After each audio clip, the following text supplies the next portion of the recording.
ఎన్నికల సమయంలో భారీ హామీలిచ్చి అధికారంలోకి వచ్చింది కూటమి సర్కార్. ముఖ్యంగా మహిళలను ఆకర్షించేలా పథకాలు మేనిఫెస్టోలో రూపొందించారు. ఎన్ని కష్టాలు వచ్చినా ఈ పథకాలు అమలు చేస్తామని ప్రతి ఇంటికి ఓ హామీ పత్రాన్ని సైతం అందజేశారు.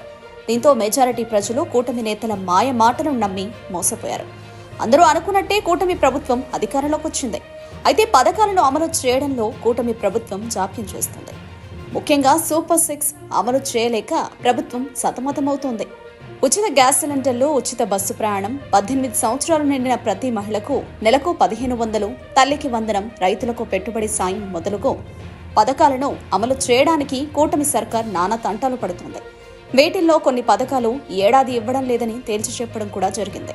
ఇక ఇటీవల చంద్రబాబు సైతం సూపర్ 6 ను చూస్తుంటే భయం వేస్తుందని పేర్కొన్నారు. ఖజానాలో డబ్బు లేవని ఆయన చెప్పుకొస్తున్నారు. తాజాగా ఏలూరు సభలో కూడా చంద్రబాబు ఇలాంటి వ్యాఖ్యలు చేశారు. తన వద్ద డబ్బులు లేవని, ప్రభుత్వ ఖజానా ఖాళీగా ఉందని ఆవేదన వ్యక్తం చేశారు. ఏం చేయాలో అర్థం కాని పరిస్థితిలో ఉన్నట్టు ఆయన చెప్పారు.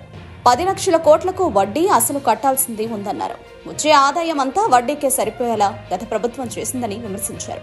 అయితే సంపద సృష్టిస్తానని చెప్పిన అధికారంలోకి వచ్చిన చంద్రబాబు ఇప్పుడు పథకాలు అమలు చేయలేక ఇలా తప్పించుకోవడంపై విమర్శలు వెల్లువెత్తుతున్నాయి.